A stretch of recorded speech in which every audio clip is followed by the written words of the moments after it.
ये आप लोगों को मेरी जोन्स नजर आ रही है स्क्रीन पे इस वक्त? जी सर। जी। अच्छा, हम लोगों ने कल एंजाइम एफिनिटी की बात की थी ना, तो मैं यहाँ से वो एंजाइम्स के खोल लेता हूँ चैप्टर।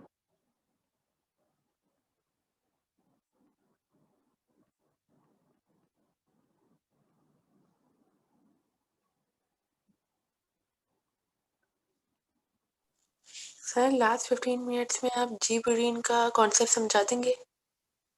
हाँ, मैं बता देता हूँ, लेकिन जो जी प्रोटीन का कॉन्सेप्ट है ना, वो अभी आपके कोर्स में नहीं आएगा। वो कब सर आएगा? वो E2 में आएगा। मैं आपको बता देता हूँ। देखें, जो जी प्रोटीन, बल्कि मैं अभी उसे बता देता हूँ, क्योंकि लास्ट 15 मिनट्स में फिर समझ नहीं आएगा। एक दफा ये शुरू हो गया ना, मैं आपको सेल मेम्ब्रेन के अंदर लेके जाता हूँ। असल में वो बुक के अंदर इसलिए नहीं समझ आ रहा क्योंकि उन्होंने चीजें स्किप की है। तो जाहिर है, जब चीजें हम स्किप करेंगे तो फिर कैसे समझ आएगा? या तो पूरी बताएं या नहीं बताएं ना। मैं बताता हूँ। बेसिकली वो जो मैंने आपको सेल मेम्ब्रेन का वो हैंड आउट दिया था ना सोपर से, उसमें लिखा था कि जो बहुत सारे जो प्रोटीन्स हैं, उनमें से एक प्रोटीन का फंक्शन ये है कि it acts as a receptor site. ठीक है। अब वो रिसेप्टर साइट प्रोटीन के लिए एक्ट करता है। ये देखिए, मैं यहाँ से बता देता हूँ। Cell signalling. तो सबसे पहली चीज है कि सेल सिग्नलिंग आपको पता होना चाहिए कि एक ही लिविंग ऑर्गेनिज्म के अंदर डिफरेंट पार्ट्स, डिफरेंट सेल्स जो है वो आपस में एक दूसरे को सिग्नलिंग देते हैं। और वो सिग्नलिंग जो है वो क्या करती है? उस खास रिसेप्टर मॉलिक्यूल के रिस्पांस में किसी खास फंक्शन को इनिशिएट करती है या स्टॉप करती है। इसकी इजीएस्ट एग्जांपल ये है कि हमारे सलाइवा के अंदर कौन सा एंजाइम होता है जो डाइजेशन ये शुरू करता है? किस? एमिलेज एंजाइम होता है। अब वो एमिलेज जो है वो 24/7 नहीं होता। यानी कि अगर आप first thing in the morning अपना सलाइवा कलेक्ट करें, उसके अंदर एमिलेज नहीं मिलेगा। अगर आप कोई मीट का पीस खा रहे हैं विच इज ओनली प्रोटीन, तो उसके अंदर आपको एमिलेज एंजाइम नहीं मिलेगा। एमिलेज एंजाइम सिर्फ तब मिलेगा जब आप स्टार्च खा रहे हैं। इसका मतलब है कि जैसे ही आपके माउथ में स्टार्च होगा, तो एक सिग्नलिंग मैकेनिज्म है कि स्टार्च जब खास रिसेप्टर साइट से कनेक्ट होगा, उसी वक्त एमिलेज प्रोड्यूस करने का जीन स्विच ऑन होगा। ठीक है। इसको रिसेप्टर कहते हैं। अगर आप यहाँ देखें तो यहाँ ये लिखा हुआ है कि रिसेप्टर मॉलिक्यूल। और सेल सिग्नलिंग जो है उसमें यही बताया हुआ है कि जब एक सेल दूसरे सेल को कोई ना कोई सिग्नल देता है, ठीक है, यानी कि कम्युनिकेशन करता है कि कौन सी जीन स्विच ऑन करनी है, कौन सी जीन स्विच ऑफ करनी है। तो उसके बाद ये जब लेके गए ना यहाँ पे, बेसिकली ये था स्टिमुलस, रिसेप्टर, टारगेट, रिस्पॉन्स। ये जो मैंने एग्जांपल दी है एमिलेज वाली, इस केस में स्टिमुलस क्या है? Presence of starch. रिसेप्टर क्या है? स्टार्च के जो मॉलिक्यूल्स है उसको रिसीव करने का कोई रिसेप्टर साइट है आपके सेल के ऊपर। उसके बाद टारगेट क्या है कि जैसे ही स्टार्च अटैच हुआ, तो आपका एमिलेज की प्रोडक्शन का जीन स्विच ऑन हो गया। रिस्पॉन्स क्या है? आपके सलाइवा के अंदर जो है वो एमिलेज आ गया। ठीक है। आगे देखते हैं। क्योंकि इसमें जो चीजें स्प्रेड आउट दी हुई है ना, वो जो मैंने आपको अलग से बुलेट पॉइंट्स दिए हैं सोपर के, उसके अंदर वो एक ही हिसाब से दी हुई है। यानी कि एक ही हिसाब जो है ना बुलेट पॉइंट्स में दी हुई है। अब यहाँ पर हर चीज स्प्रेड आउट है। अदर मेम्ब्रेन्स भी हैव एंजाइम्स और ये पूरे, तो उसमें वो बच्चे जो है वो जब उसको पढ़ रहे हैं तो वो कंफ्यूज हो रहे हैं। तो आप उसमें जाए नहीं, जितना मैंने आपको बताया ना उतना ही लिखे। देखिए, यहाँ पे मैं आपको अगेन बताता हूँ। सिग्नल आया, सिग्नल आके प्रोटीन रिसेप्टर से अटैच हुआ। जब सिग्नल प्रोटीन रिसेप्टर से अटैच हो रहा है, तो इसके अंदर एक जी प्रोटीन है जो इसको एक्टिवेट कर रहा है। अब कंफ्यूजन पता है कहाँ से आ रही है? जब वो आप जी प्रोटीन के डिटेल्स में चले गए। जी प्रोटीन्स की डिटेल में नहीं जाना है। ठीक है ना? बस आपको ये याद रखना है कि जी प्रोटीन एक प्रोटीन है जो कि मेम्ब्रेन के अंदर वाली साइड पर होता है। तो अगर कोई एक आके रिसेप्टर यहाँ अटैच होता है, अगर कोई आके सिग्नल कोई रिसेप्टर साइड पे अटैच होता है, जैसे मैंने क्या एग्जांपल दी कि कोई हार्मोन आके अटैच हो रहा है, तो वो हार्मोन आके जब रिसेप्टर साइड पे अटैच होता है तो वो जी प्रोटीन एक एंजाइम को एक्टिवेट करता है। वो एंजाइम फिर दूसरी चीजों को एक्टिवेट कर देता है। ठीक है। वो जब दूसरी आप वो सारे स्क्रीन प्रोसेस बना रहे हैं? क्या? स्क्रीन पे कुछ ड्रॉ कर रहे हैं? नहीं, मैं स्क्रीन पे मैंने ये शेयर की हुई है मेरी जोन्स। सर हमारे पास तो कुछ भी नहीं आ रहा। हाँ मैंने तभी पहले पूछा था, तो पहले आप लोगों ने कहा आ रहा है, अभी देखते हैं दोबारा से। अभी आ रहा है? जी सर अब आ रहा है। हाँ बिल्कुल बिल्कुल। तो मुझसे अभी वर्धन ने पूछा था उसका ना क्या कहते हैं रिसेप्टर, ये इसका सेल सिग्नलिंग का। तो सेल सिग्नलिंग का at this moment I would suggest कि आप लोग इससे ज्यादा डिटेल में नहीं जाए, क्योंकि कंफ्यूजन पता क्या हो रही है, देखिए कंफ्यूजन यहाँ से हो रही है कि जिन लोगों ने बुक में जाके ये स्टडी किया, the sequence of events triggered by G protein is called cell signalling cascade, और उसके बाद फिर वो जी प्रोटीन की डिटेल में चले गए, ये देख रहे हैं। The next component is often G protein, which is a switch to bring about the release of a second messenger, a small molecule which diffuses through the relaying the message. G proteins are so sir called तो ये because of skip कर ये skip कर दें, पता है क्यों? देखिए अभी आपने न्यूक्लियोटाइड का चैप्टर नहीं पढ़ा। न्यूक्लियोटाइड के चैप्टर में आप लोग पढ़ेंगे एडेनिन, गोनिन, साइटोसिन, थाइमिन, ठीक है? जब वो पढ़ेंगे तो उसके बाद आपको पता चलेगा कि गोनोसिन क्या होता है। फिर मैं आपको बता सकता हूँ कि जीटीपी क्या होता है। फिर जब जीटीपी बताऊंगा तो उसके बाद आके, और ये इतनी डिटेल में कभी भी नहीं आता, मैं आपको इसका एविडेंस देता हूँ। ये जो डायग्राम है ना, ये बिल्कुल इंट्रोडक्टरी लेवल पे इन्होंने बना के छोड़ दिया।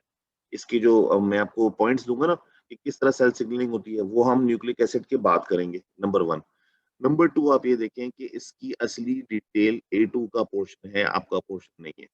A2 के अंदर जब हम जाएंगे तो कोऑर्डिनेशन का चैप्टर आएगा, ठीक है। अब ये देखें, जब कोऑर्डिनेशन का चैप्टर आएगा तो कोऑर्डिनेशन के चैप्टर के अंदर मसल्स आएंगे, ये रिसेप्टर्स और ये हार्मोन्स, ये सब कुछ आएगा, मैं आपको दिखा देता हूँ। बल्कि ये होम्योस्टेसिस में डाला हुआ है उन्होंने, क्योंकि वो maintenance of constant internal environment के अंदर काम आएगा, ताकि आपको एक कहाँ जाके ये आपको सही डिटेल समझ आएगी, क्योंकि वो अभी राइट नाउ बहुत अर्ली स्टेज पे आपने उसको डिटेल में जाएंगे तो यही होगा, तभी मैंने नहीं कराया। ये देखें, ये नजर आ रहा है।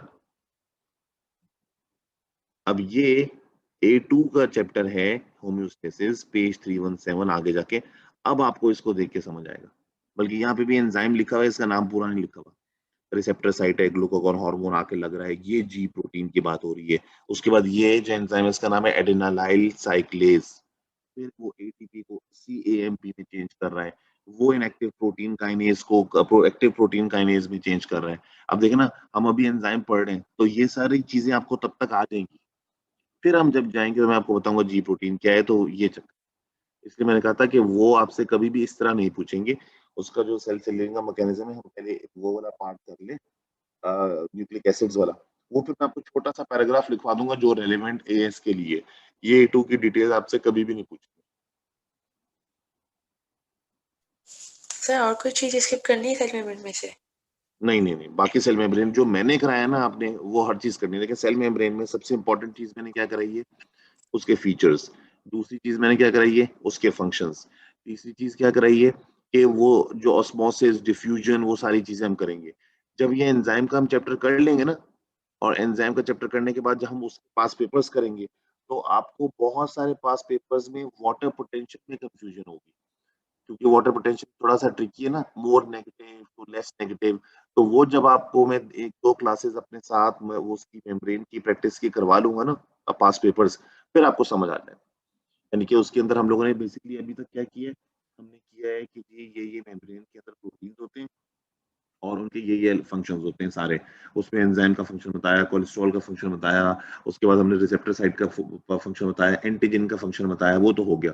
उसके बाद जो हमने सबसे ज्यादा फोकस किया था वो रिंग वाला जो डायग्राम था ना, कि ये प्रोटीन जो है ये सेल के अक्रॉस ट्रांसपोर्ट में इन्वॉल्व होते हैं, जिसमें हमने कैरियर प्रोटीन भी पढ़ा, उसके अंदर हम लोगों ने प्रोटॉन पंप पढ़ा, सोडियम पोटेशियम पंप पढ़ा, एक्टिव ट्रांसपोर्ट पढ़ा, डिफ्यूजन पढ़ा। उसके बाद हम लोगों ने उसके अंदर वो फैसिलिटेटेड डिफ्यूजन पढ़ा, ग्लट वाला।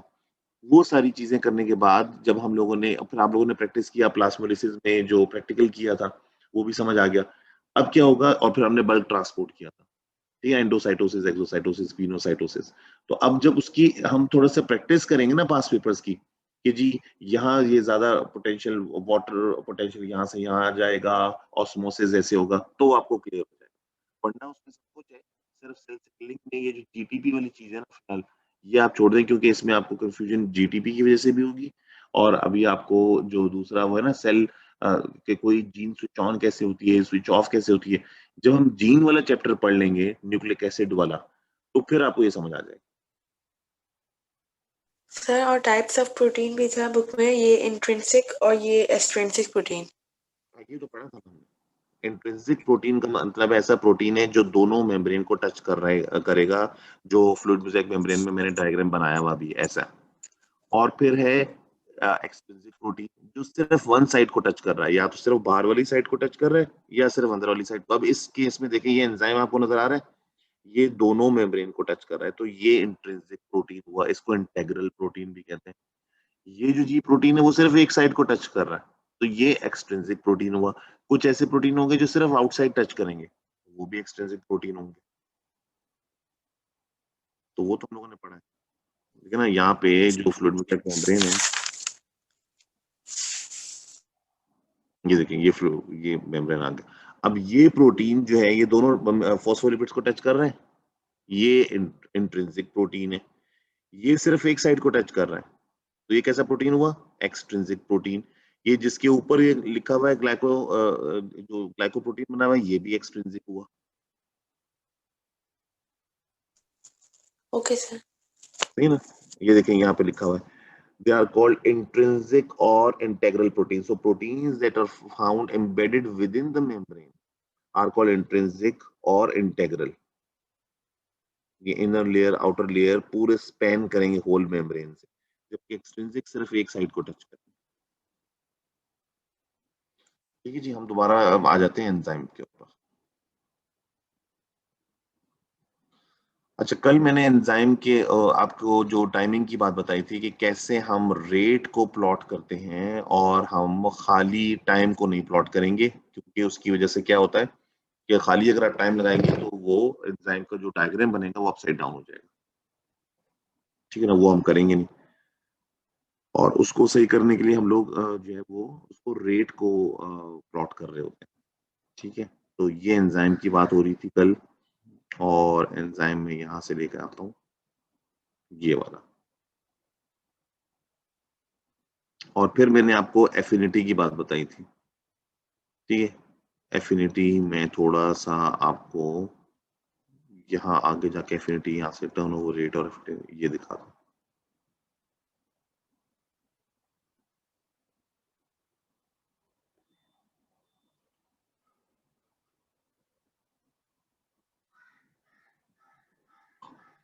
देखिए यहाँ पे लिखा हुआ है, comparing enzyme affinities, there is an enormous variation in the speed at which different enzymes work. A typical enzyme molecule can convert around 1000 substrate molecules into product per second. ये average speed बता रहा है. This is known as the turnover rate. The enzyme carbonic anhydrase is one of the fastest enzymes known. It can remove 600,000 यानी कि 6 lakh molecule जो है वो एक सेकंड में कार्बन डाइऑक्साइड के ये प्रोसेस कर लेता है. Roughly 10 to the raised power 7 times as fast as the reaction would occur in the absence of enzyme. It has presumably evolved such efficiency because a buildup of carbon dioxide in tissues would quickly become lethal. Speeds such as these are only possible because molecules within cells move about very quickly by diffusion over short distances, with tens or hundreds of thousands of collisions per second occurring between enzymes and substrate molecules. ये है enzyme turnover और enzyme affinity की बात, कि एक enzyme दूसरे enzyme से कैसे तेज होता है। इसलिए मैंने इसका डेफिनेशन आपको लिखाया था, enzyme affinity is the time which an enzyme takes to connect to a substrate molecule, formed an ES complex and then become available again to process the next substrate molecule.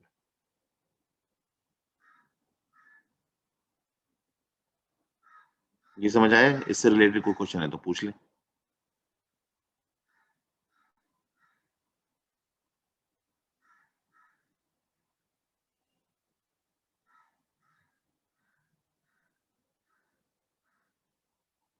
सही, अब हम चलते हैं उस वाले टॉपिक की तरफ जो हम लोग कल ग्राफ्स बना रहे थे। अब ग्राफ बनाने में हमने ये देखा है कि अगर ये वाला हम ग्राफ बनाए सबस्ट्रेट कॉन्सेंट्रेशन वाला, तो वो ऐसे बन रहा था, और इनिशियल रेट ये इनिशियल ये वाला है, क्योंकि अगर हम इसको टेंजेंट पे आके लेके जाएं तो ये सीधा जाएगा, बाद में ये जो है आहिस्ता आहिस्ता क्या कर रहा है, लेवल ऑफ कर रहा है, क्योंकि ये फिर कांस्टेंट स्पीड हो जाएगी, इसकी स्पीड मजीद इंक्रीज नहीं होगी।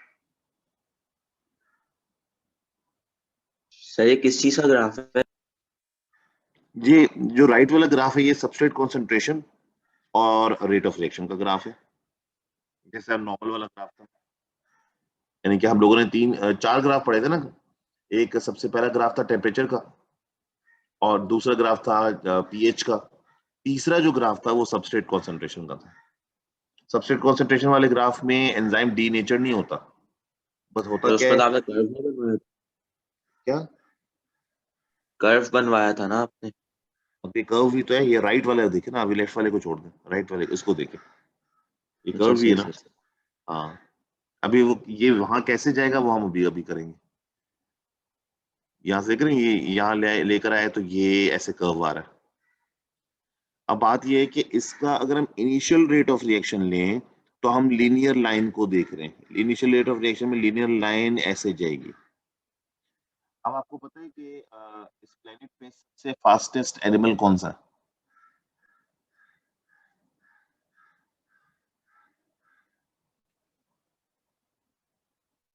Any idea? ये तो बड़ा मशहूर सवाल है।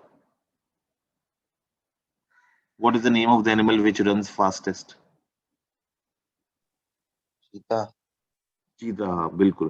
तो चीता की स्पीड जो है ना वो 80 टू 100 या इवन 120 किलोमीटर पर आवर मानी जाती है, इतनी तेजी से चीता भाग सकता है। लेकिन उसके भागने में एक बहुत बड़ी लिमिटेशन है कि वो इस स्पीड से मैक्सिमम 15 सेकंड भाग सकता है, 15 सेकंड के बाद उसकी स्पीड स्लो हो जाएगी। बिल्कुल ऐसे ही है कि अगर हम कहें who is the fastest man on this planet, तो यूसियन बोल्ट को कहा जाता है। लेकिन यूसियन बोल्ट का जो भी रिकॉर्ड्स हैं वो क्या है, 100 मीटर्स या 400 मीटर्स। अगर आप उसको कहें हाँ जी वो 40 मील भागना है, तो इतनी मील थोड़ी भागेगा, क्योंकि जो फास्टेस्ट स्पीड है वो बेसिकली एनारोबिक रेस्पिरेशन के ऊपर डिपेंड करती है। ठीक है, अब अगर हम कहें कि किसी को हम कहें अच्छा जी आधा घंटा भागें और आधा घंटा भाग के हम उसकी एवरेज स्पीड ले लें, that would be wrong measurement, क्योंकि हमें सिर्फ और सिर्फ वो वैलिड फास्टेस्ट चीज चाहिए जो इनिशियल है। अब चीता की अगर हम कह रहे हैं कि 80 से 120 है, तो हम लोगों ने ये देखा वो कितने सेकंड के अंदर वो यानी कि कितनी फास्टेस्ट कितनी देर के लिए भाग रहा है। तो अगर वो किसी क्या कहते हैं प्रे के ऊपर अटैक कर रहा है, प्रेडेटर है ना, अटैक कर रहा है और उसने उसको कैप्चर करना है, तो उसने 10 से 15 सेकंड के अंदर स्प्रिंट लगानी है और उसको कैप्चर कर लेगा। तो it would be wrong to assume कि जी अगर हम एक चीता को भगाएं आधा घंटा और फिर कहें लो भाई इसकी तो एवरेज स्पीड जो है वो सिर्फ 10 किलोमीटर पर आ रहा है, that would be wrong. Same is the case with enzyme, कि एंजाइम जब सबस्ट्रेट कॉन्सेंट्रेशन के कहते कॉन्टेक्स्ट में होता है, तो जो इनिशियल उसकी स्पीड होती है IRR, ये देखेंगे लिखा हुआ है इनिशियल रेट ऑफ रिएक्शन, वो हमें निकालनी होती है, क्योंकि बाद में आहिस्ता आहिस्ता क्या होता है कि सारे सबस्ट्रेट मॉलिक्यूल सेचुरेट हो जाते हैं, और अगर एक दफा सबस्ट्रेट मॉलिक्यूल सेचुरेट हो जाएं तो उनकी स्पीड की जो इंक्रीज है वो खत्म हो जाती है, और उसके बाद वो कांस्टेंट स्पीड से रिएक्शन रुकता नहीं है, लेकिन रिएक्शन अपने मैक्सिमम स्पीड पे पहुंच के कांस्टेंट हो जाता है, उसका फर्दर इंक्रीज रुक जाता है। तो उससे क्या होता है कि जो हमारी, अगर हम यहां से देखेंगे, यहां तक शुरू के 30 सेकेंड्स लगे, उसके बाद और लगा, और लगा, होते होते होते पता चला कि एंड में आके बिल्कुल ही वो लेवल ऑफ हो गया या एवरेज हो गया। हमें उसको काउंट नहीं करना, हमें सिर्फ इनिशियल रेट को काउंट करना है। तो उसका सबसे सिंपल तरीका क्या है कि आप इनिशियल रेट को फर्स्ट 30 सेकेंड्स को काउंट कर लें बस, क्योंकि जो दूसरा तरीका है ना मैथमेटिकल, वो काफी कॉम्प्लेक्स है, क्योंकि मैथमेटिकली तो फिर आप टेंजेंट बनाएंगे, टेंजेंट बना के देखेंगे ये लीनियर क्या है, तब आप जाके चेक करेंगे। तो उसको आप क्या कहते हैं, सबसे बेस्ट तरीका ये उन्होंने सिंपल बताया है कि फर्स्ट 30 सेकेंड्स के अंदर जो रिएक्शन है आप बस वो नोट कर लें, ठीक है ना, हम वो नोट करेंगे। अब हम वो जब हम नोट करेंगे तो क्या लाइन हमारे पास लीनियर आ जाएगी?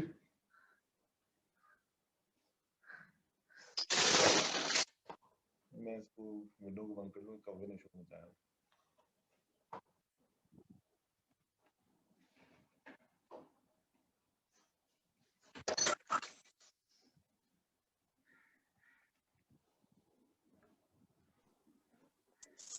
सर तो हम टेंजेंट से वैल्यू निकालेंगे और वो जो स्पीड होगी वो हम अज्यूम करेंगे। नहीं, हम टेंजेंट से नहीं निकालेंगे। ए लेवल्स में आप टेंजेंट से इनिशियली आपको कभी भी नहीं देंगे।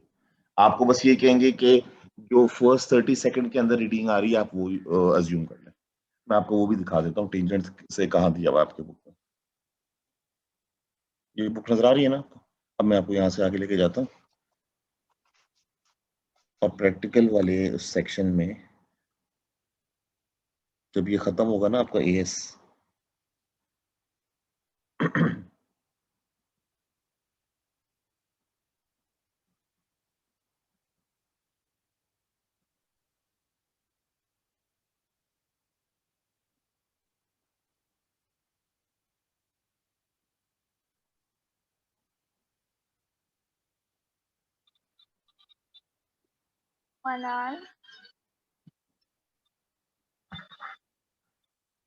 ये देखें, ये नजर आ रहा है।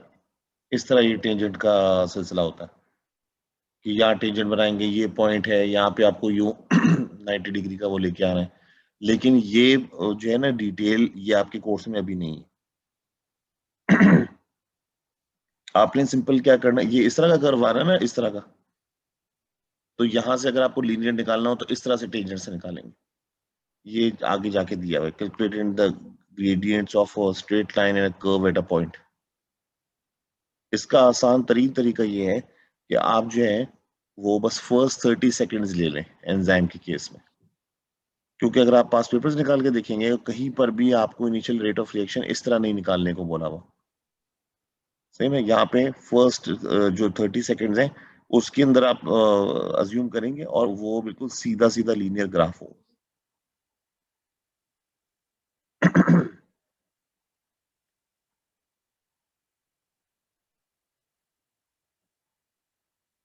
ये देखें, this graph shows that the initial rate of reaction increases linearly. In these conditions, reaction rate is directly proportional to the enzyme concentration. This is just what common sense says about should happen. The more enzyme present, the more active sites will be available for the substrate to slot into. As long as there is plenty of substrate available, the initial rate of reaction increases linearly with enzyme concentration. ये वाला, तो आपको ये graph निकालना है, तो ये linear आ जाएगा।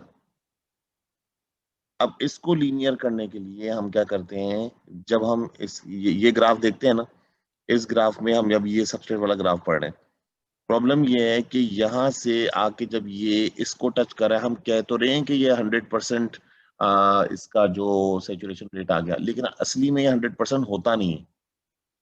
वजह कि जब सबस्ट्रेट मॉलिक्यूल किसी चीज से कनेक्ट हुआ हुआ होता है ना, तो हम लोग ये नहीं फाइंड आउट कर सकते कि वो कितने मॉलिक्यूल्स कनेक्ट हुए हैं और कितने अवेलेबल हैं।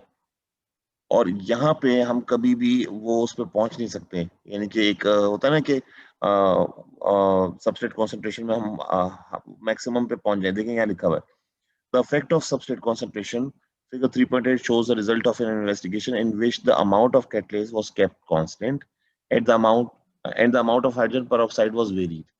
Once again, curves of oxygen released against time were plotted for each reaction and the initial rate of reaction calculated for first 30 seconds. नजर आ रहा है?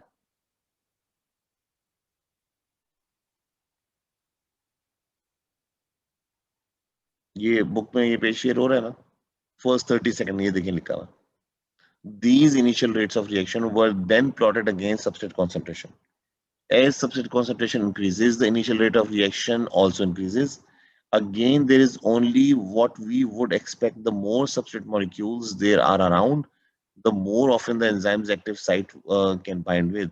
However, if we go on increasing substrate concentration, keeping the enzyme concentration constant, there comes a point where every enzyme active site is working continuously. If more substrate is added, the enzyme simply cannot work faster.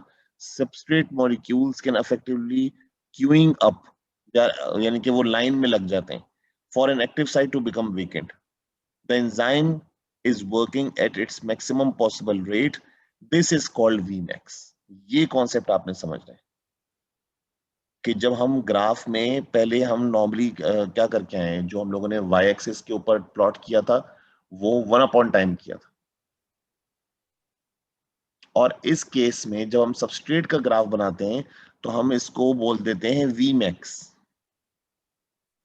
V max क्यों बोल रहे हैं? क्योंकि हमें ये पता है कि जब सबस्ट्रेट पे ये जाके आगे ये लेवल बन रहा है, प्लेटो बन रहा है, जो एवरेज हो रहा है, तो उसके आगे मजीद स्पीड इंक्रीज नहीं हो रही, तो ये इसकी मैक्सिमम स्पीड है। और वी मैक्स पर हमें ऐसे निकालना होता है, ये देखिए। तो यहां तक बात समझ लें, यहां तक कोई क्वेश्चन है पहले वो पूछ लें, फिर मैं आगे चलता हूँ। अब आपको हम लोगों ने जी सर आपने कहा इनिशियल रेट ऑफ रिएक्शन में स्पीड जो है इसकी ज्यादा होगी फिर कम हो जाएगी, बिल्कुल ऐसे ही है। तो वी मैक्स पे स्पीड कैसे ज्यादा हुई? नहीं, देखिए इनिशियल रेट ऑफ रिएक्शन तो ये था यहाँ से फर्स्ट 30 सेकेंड वाला, इनिशियल वाला यहाँ वाला, तो वो लीनियर यूं जाता ना। लेकिन आगे जाके क्या हो रहा है, ये लेवल ऑफ हो रहा है और ये एवरेज ये कम हो रही है ना आगे जाके स्पीड। तो हम लोग ये कह रहे हैं कि अगर हम इसकी स्पीड बढ़ाते जाते और एक खास यानी कि टाइम तक स्पीड बढ़ती, तो वहां जाके ये लेवल ऑफ हो जाती। यानी कि यहाँ तक तो ये स्पीड सबसे अच्छी तेजी से रेट तेजी से इंक्रीज हो रहा था, यहाँ पे उसका इंक्रीज इन रेट खत्म हो गया। लेकिन वैसे देखा जाए तो यहाँ मैक्सिमम स्पीड यहाँ पहुंच गई ना। अब इसके बाद जो है वो कांस्टेंट स्पीड चलती रहेगी, इससे मजीद स्पीड नहीं बढ़ेगी, तो मैक्सिमम स्पीड उसकी ये हुई, ये जहाँ वी मैक्स लिखा हुआ है। सर ये तो समझ आ गया, लेकिन वो जो आप कह रहे हैं इसका ग्राफ बनाएंगे वो आप हाँ एक एग्जांपल बना दें। बिल्कुल, मैं उसके ऊपर बनाता हूँ ना, मैं सेम यही ग्राफ बनाऊंगा। पहले मैं ये कह रहा था कि इसमें जो हमने अभी तक डिस्कशन की है वो आईआरआर की है, उसके बाद एंजाइम एफिनिटी की है, उसके बाद ये फैक्ट डिस्कस किया है कि जब हम सबस्ट्रेट का जो ग्राफ प्लॉट करते हैं तो वो इस तरह के लेवल ऑफ हो जाता है, एवरेज हो जाता है और मजीद स्पीड इंक्रीज नहीं होती। उसके बाद हमने उसकी डायनेमिक्स ये डिस्कस किए कि वो क्यों इंक्रीज नहीं होती, क्योंकि उसके जो एंजाइम्स हैं उसके एक्टिव साइट सारी ऑक्यूपाई हो गई है। तो इनिशियल रेट ऑफ रिएक्शन जो है वो रिलायबल तरीका था सही स्पीड मालूम करने का या रेट ऑफ रिएक्शन मालूम करने का। और आहिस्ता आहिस्ता आहिस्ता आहिस्ता क्या हो रहा है कि जब वो सेचुरेट हो रहा है तो वो लिनियर लाइन नहीं देगा, वो कर्व देगा। अब हम इसको प्रोसेस करेंगे। मैं आपको वो है ना व्हाइट बोर्ड, उससे अब शेयरिंग करके दिखाता हूँ, ताकि ये सारी चीजें आप पहले गो थ्रू कर लें और कोई चीज हो तो।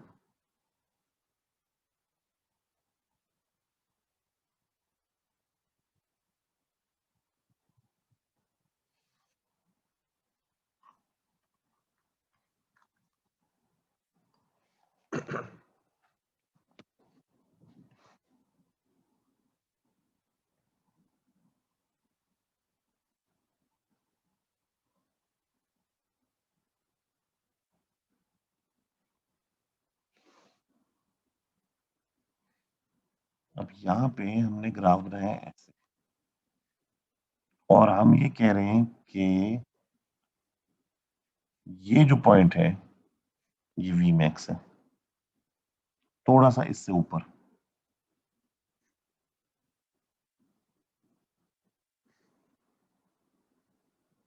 अब जब वी मैक्स आपको असली में फाइंड आउट करना होता है ना, तो प्रैक्टिकली स्पीकिंग आप ये काम करते हैं, इस रिएक्शन लाइन को लेके यहाँ आएंगे और लिखेंगे ये वी मैक्स,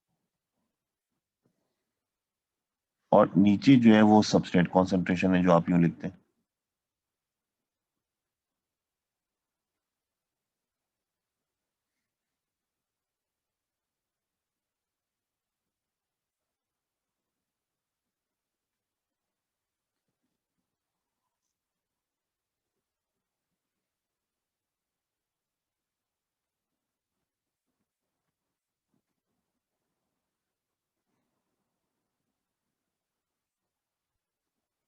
तो ये बात समझ आ रही है?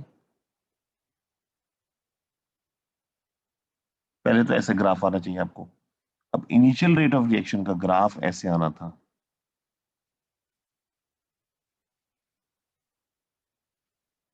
यानी कि हमें लीनियर लाइन को देखना है। अगर ये यूं चलता रहता मैक्सिमम स्पीड से, इसी स्पीड से चलता तो ये होता। तो आईआरआर ऐसे होता, ये नीचे वाला ना आईआरआर होता, इनिशियल रेट ऑफ रिएक्शन।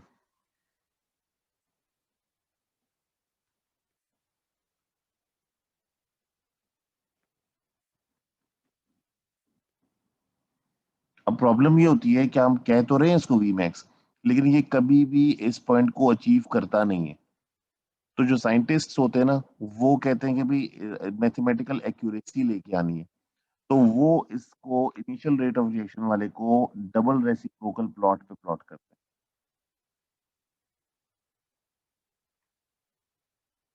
सही है। अब क्या होगा कि इससे आपने शिफ्ट होना है इस दूसरे वाले ग्राफ के ऊपर, और ये ग्राफ जो है वो यहाँ y एक्सिस पे होगा 1 अपॉन सबस्ट्रेट कॉन्सेंट्रेशन ऐसे, और यहाँ पे हो जाएगा 1 अपॉन V मैक्स, या 1 अपॉन यो सही है, 1 अपॉन V मैक्स कर लें या वेलोसिटी कर लें। तो ये ग्राफ ऐसे प्लॉट होता है। सर हम one one V upon max और 1 एच क्यों लिख रहे हैं? वो इसलिए लिख रहे हैं क्योंकि जो साइंटिस्ट है ना, वो देखते हैं कि लीनियर लाइन रिलायबल किधर है। तो वो ये जो लाइन है ना राइट वाली कर्व, इसका ये जो मैंने पॉइंट लिखा वी मैक्स, ये बेसिकली अज्यूम कर रहा है कि 100% को हम पहुंच गए, जबकि ये 100% पे पहुंचता नहीं है। ये मैं सारी आपको डिस्कशन जो है ना, ये अभी इसके मैरी जोन्स के पेजेस से दिखा देता हूँ कि उन्होंने जो ग्राफ इंट्रोड्यूस करवाया है, वो उन्होंने बेसिकली कहा है कि जी जो दूसरे ग्राफ थे वो तो अपने मैक्सिमम पे जा रहे थे ऑप्टिमम पॉइंट पर, उसके बाद वो दोबारा नीचे भी आ जाते थे, डी नेचर हो जाता था। इस केस में एंजाइम डी नेचर नहीं हो रहा। तो इस केस में क्या हो रहा है कि जो राइट वाला कर्व है वो ये बता रहा है कि इनिशियल रेट ऑफ रिएक्शन में सही स्पीड आपने चेक की थी, उसके बाद मजीद अगर आप कंटिन्यू करते तो वो वी मैक्स को पहुंच के वो लेवल ऑफ हो जाता, और फर्दर इंक्रीज नहीं होगी स्पीड में, एक कांस्टेंट स्पीड से रिएक्शन चलना शुरू हो जाएगा। उस कांस्टेंट स्पीड की उन्होंने रीजन ये दी थी कि जो वो एंजाइम्स हैं वो अवेलेबल नहीं है, और सबस्ट्रेट के मॉलिक्यूल्स एक क्यू बना लेंगे, लाइन बना लेंगे, और जब पहले वाला जो सबस्ट्रेट है वो प्रोसेस होगा तो वो दूसरे उसकी बारी आएगी। फॉर दिस रीजन वो कह रहे थे कि स्पीड इंक्रीज नहीं होगी। तो लेकिन हम ये नहीं अब फाइंड आउट कर सकते कि अगर एक सोल्यूशन के अंदर 100 मॉलिक्यूल्स हैं, से एंजाइम के 100 मॉलिक्यूल्स हैं, कि वो 100 के 100 सैचुरेट हुए हैं, या 100 में से 20% जो है वो इस प्रोसेस में है कि वो पहले वाले से निकल के और पहले वाले को प्रोसेस करके सबस्ट्रेट को, और वो दूसरे सबस्ट्रेट से कनेक्ट हो रहे हैं। तो कभी भी वो इस पॉइंट पे पहुंचता नहीं है, तभी ये वी मैक्स का पॉइंट मैंने स्लाइटली ऊपर लिखा हुआ है। तो साइंटिस्ट जो है वो इस क्वेस्ट में रहते हैं कि कहीं ना कहीं लीनियर लाइन निकालें, ताकि 100% आपको एक्यूरेसी के साथ कैलकुलेशन करके दिखा सकें। तो वो जब ये डबल रेसिप्रोकल प्लॉट करते हैं ना, तो वो इस लाइन को लीनियर लाइन लेते हैं, और जब ये 1 अपॉन S और 1 अपॉन V मैक्स लेते हैं, तो यहाँ पे ये लाइन आके इस जगह कट करेगी, और जब ये वाई इंटरसेप्ट इसको ये कहलाता है, जब ये वाई इंटरसेप्ट पे वो कट करेगी तो ये हो जाएगा 1 अपॉन V मैक्स। और इस जगह जब ये करेगी ना, तो ये हम अज्यूम कर रहे हैं कि ये 100% को अचीव कर गई है, क्योंकि यहाँ से फिर ये जीरो यहाँ से शुरू करेंगे, होते होते होते समझे 90% यहाँ है, और ये 100% यहाँ है। इसकी हम डिटेल, वो जो कहते हैं ना मैथमेटिकल डिटेल में हमें जाने की जरूरत नहीं है, हमें सिर्फ और सिर्फ दो ग्राफ सॉल्व करने आने चाहिए, जो मैं आपको अभी दिखाने लगा हूँ इसके बाद। सबसे पहला ग्राफ तो बहुत आसान है, दूसरा ग्राफ जो है उसकी सारी शक्लें जो है आपको आनी चाहिए, वो मैं अभी आपको निकाल के दिखाता हूँ। सर जब पेपर में सर पूछेंगे ये दूसरा इनिशियल वाला स्पीड, ग्राफ नहीं समझ में। बिल्कुल पूछेंगे, बिल्कुल पूछेंगे, मैं आपको अभी दिखाता हूँ ना। अभी जब अब इसलिए मैं बुक से रेफर कर रहा था, अब मैं जब बुक से दिखाऊंगा ना, तो जैसे बुक में दिखाया हुआ है पेपर में बिल्कुल वैसे ही पूछेंगे, और आपने वैसा ही लिखना है। सर तो हमें कौन सा ग्राफ से निकालना होगा, राइट से या लेफ्ट से? दोनों से, दोनों से। पहले राइट से निकालना होगा, वो मैं आपको वो निकाल के दिखाता हूँ, और फिर लेफ्ट से निकाल के दिखाते हैं। जी बिल्कुल। सर ये दूसरा वाला जो लेफ्ट वाला बनाया है नहीं समझ आ रहा है क्या है। ये किसी को भी नहीं समझ आता, क्योंकि ये जो दूसरे वाला है ना, ये बिल्कुल एक स्ट्रेट लाइन है, और ये स्ट्रेट लाइन में पता है क्या इन्होंने किया, इस ये जो इनिशियल रेट ऑफ रिएक्शन वाली लाइन बता रहे हैं ना, ये जो मैं आपको बता रहा हूँ ये वाली, इसको उन्होंने, इसको कहते हैं डबल रेसिप्रोकल प्लॉट। नोटिस करें यहाँ पे 1 अपॉन S डाल दी है, और यहाँ पे V के बजाय 1 अपॉन V डाला है। तो इसकी डिटेल में हम जाएंगे बाद में, ठीक है ना। ये अभी आप नहीं इसको हैंडल कर सकते, क्योंकि आपको जो पहली वाली बात में ही कंफ्यूजन शुरू हो जाएगी। सही ना। तो मैं क्या करता हूँ कि आपको बुक पे लेके चलता हूँ और मैं पहले बताता हूँ कि इसको 1 बाय 1 किस तरह डील करेंगे। वो जो आप कह रहे थे ना कि भाई ये कौन सा ग्राफ है, तो वो लेफ्ट वाले ग्राफ से ही तो कंफ्यूजन हो रही थी कि ये सीधा कहाँ से हो गया ग्राफ। तो इस डिबेट में हम बाद में आते हैं क्योंकि ये बड़ा टाइम लेगा, ठीक है। पहले हम राइट की बात करते हैं जो सीधा सीधा काम है। हम इस पॉइंट को जो मैंने ऊपर डॉट बनाया हुआ ना वी मैक्स का, इसको हम इग्नोर कर देते हैं कि जी 100% यहाँ पे ये सेचुरेट हुआ। हम ये अज्यूम करते हैं कि जहां से ये मैं पतली लाइन लेकर आया हूं ना, ये वाली व्हाइट वाली, यही वी मैक्स है। ठीक है, तो अगर आपको ग्राफ में क्वेश्चन आएगा, हाँ जी आप वी मैक्स निकालें, तो इस तरह आएगा कि समझें कि ये वी मैक्स की वैल्यू दी हुई है आपको 14। ठीक है, तो इसका हाफ क्या होगा 14 का? 14 का हाफ होगा 7। तो आप पहले 7 पे आ जाएंगे। ये जो 7 है ये कहलाएगा half V max,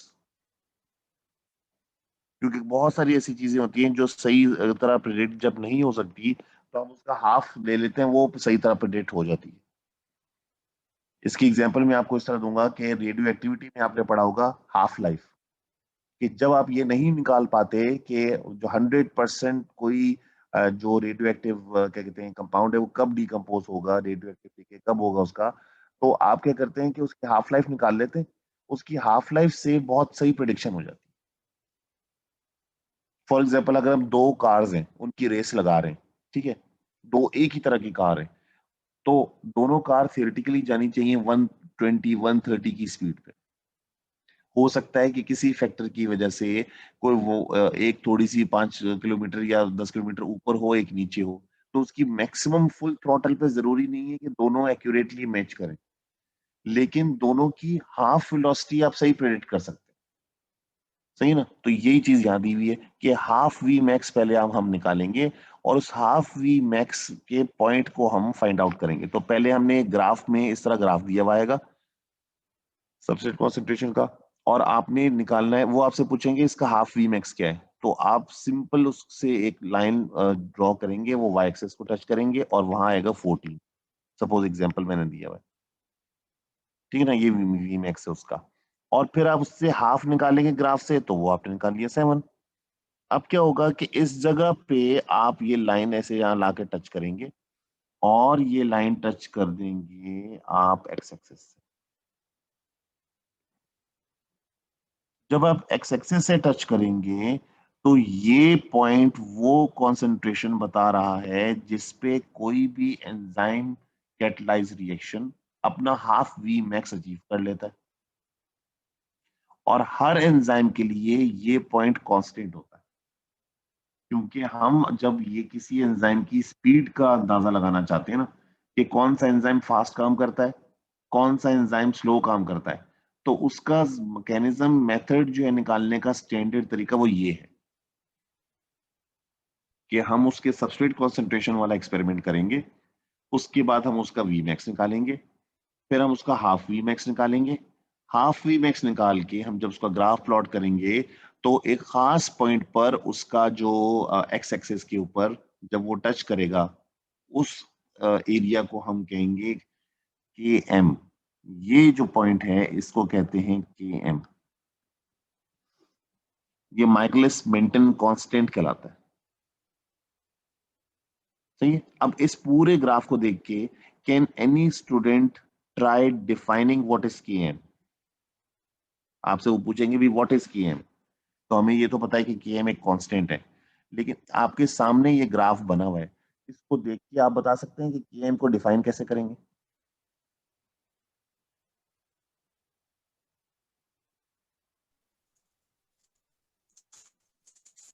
maximum substrate which obtain half Vmax. बिल्कुल सही है। Km is defined as Michaelis-Menten constant. Michaelis-Menten constant is defined as that substrate concentration at which a specific enzyme, a particular enzyme, achieves its half Vmax. तो हम यहाँ लिख देते हैं Km, तो ये पूरा लिखवाना मैं लिख रहा हूँ Km is that substrate concentration at which an enzyme achieves its half Vmax.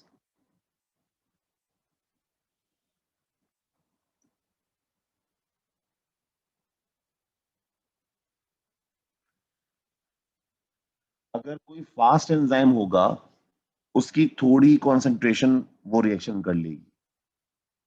अगर कोई स्लो एंजाइम होगा उसकी ज्यादा सबस्ट्रेट कॉन्सेंट्रेशन आपको देनी पड़ेगी। तो अगर कोई फास्ट एंजाइम होगा तो उसका जो Km है वो कम होगा,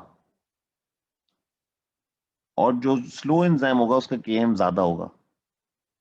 उसका हाफ Vmax अचीव करने के लिए आपको ज्यादा एंजाइम डालना पड़ेगा। सही ना? यहां तक कोई क्वेश्चन है तो पूछ लीजिए।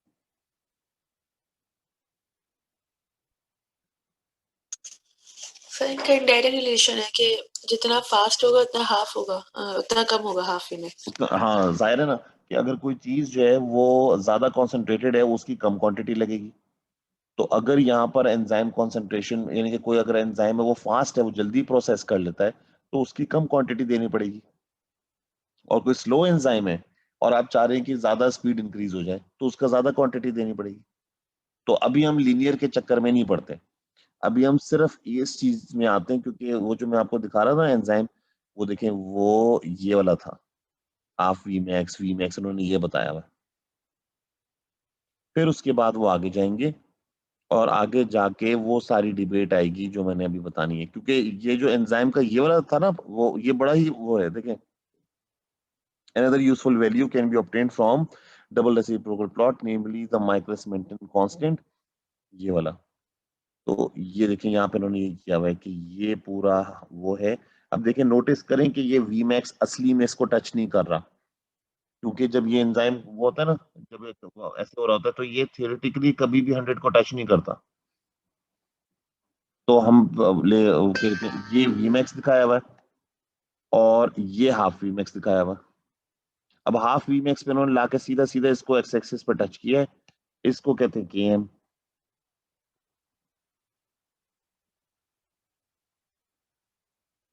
The Michaelis-Menten constant is the substrate concentration at which an enzyme works at half its maximum rate, यानी कि half Vmax. The higher the affinity of the enzyme, the lower the substrate concentration needed for this to happen.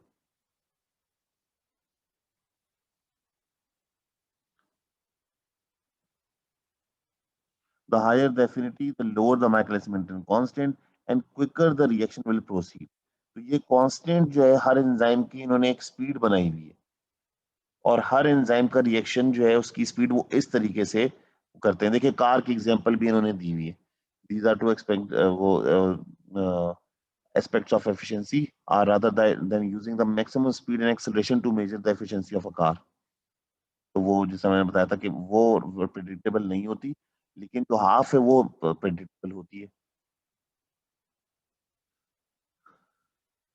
Ji Bilal. Sir ये जो लिखा हुआ है कि the higher the affinity of enzyme the lower substrate concentration needed. हाँ, इसका मतलब है कि जितनी एंजाइम की स्पीड ज्यादा होगी, एफिनिटी सर हमने कल क्या ये कैसे समझा डिफाइन की दें थी? कैसे, मतलब अगर एंजाइम की एफिनिटी ज्यादा होगी तो मतलब वो ज्यादा वही ना, अगर ट्रेड देखें, कर बिल्कुल, सकेगा ना। अगर आप बात कर रहे हैं ना एंजाइम एफिनिटी की, तो हम एंजाइम एफिनिटी की बात कर रहे थे स्पीड की। एफिनिटी की डेफिनेशन टाइम पता है टेकन हमें? To make ES compact and then बिल्कुल। तो एंजाइम एफिनिटी क्या है? Enzyme affinity is the time आपकी आवाज टेकन। कट आपसे बोले। अच्छा, मैं खाली नेट पे कोई इशू आ रहा है। अभी बेहतर है बस?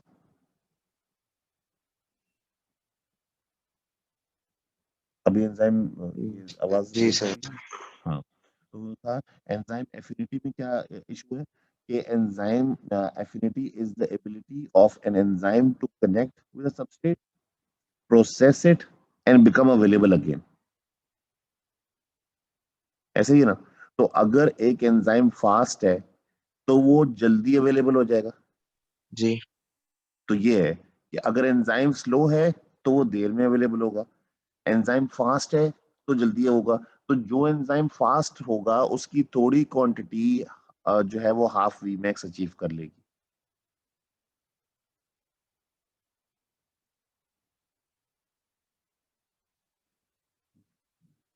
और जो एंजाइम स्लो होगा उसकी ज्यादा क्वांटिटी लगेगी, क्योंकि वो अच्छा। उतनी तेजी से अवेलेबल नहीं हो पा रहा ना।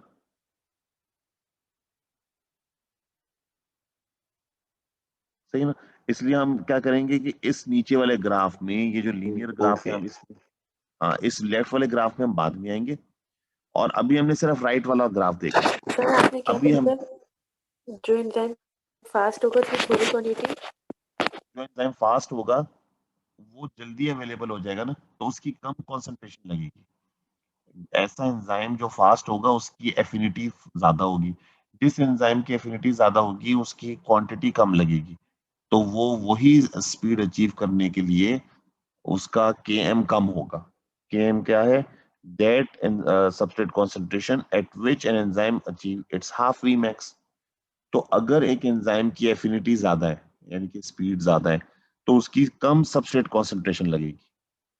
अगर एक एंजाइम स्लो है, उसकी ज्यादा सबस्ट्रेट कॉन्सेंट्रेशन लगेगी, तो उसका Km हाई होगा। तो अभी सर हमने अभी सिर्फ आपने पहले आप एंजाइम कॉन्सेंट्रेशन कम बोल रहे हैं, फिर आप सबस्ट्रेट कॉन्सेंट्रेशन कम बोल नहीं, देखिए बात यह है कि एंजाइम और सबस्ट्रेट कॉन्सेंट्रेशन लिंक्ड है ना आपस में। यानी कि अगर हम बात कर रहे हैं कि अगर हम, आप यूं बताएं कि अगर हम एंजाइम की कॉन्सेंट्रेशन बढ़ाते जाएंगे तो फिर तो सबस्ट्रेट की कॉन्सेंट्रेशन कांस्टेंट आ ही नहीं सकती ना।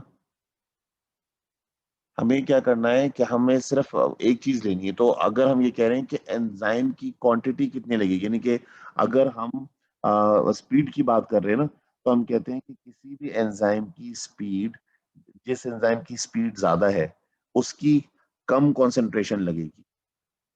तो वो कम कंसंट्रेशन के अंदर सबस्ट्रेट का ये जो IRR है वो अचीव कर लेगा।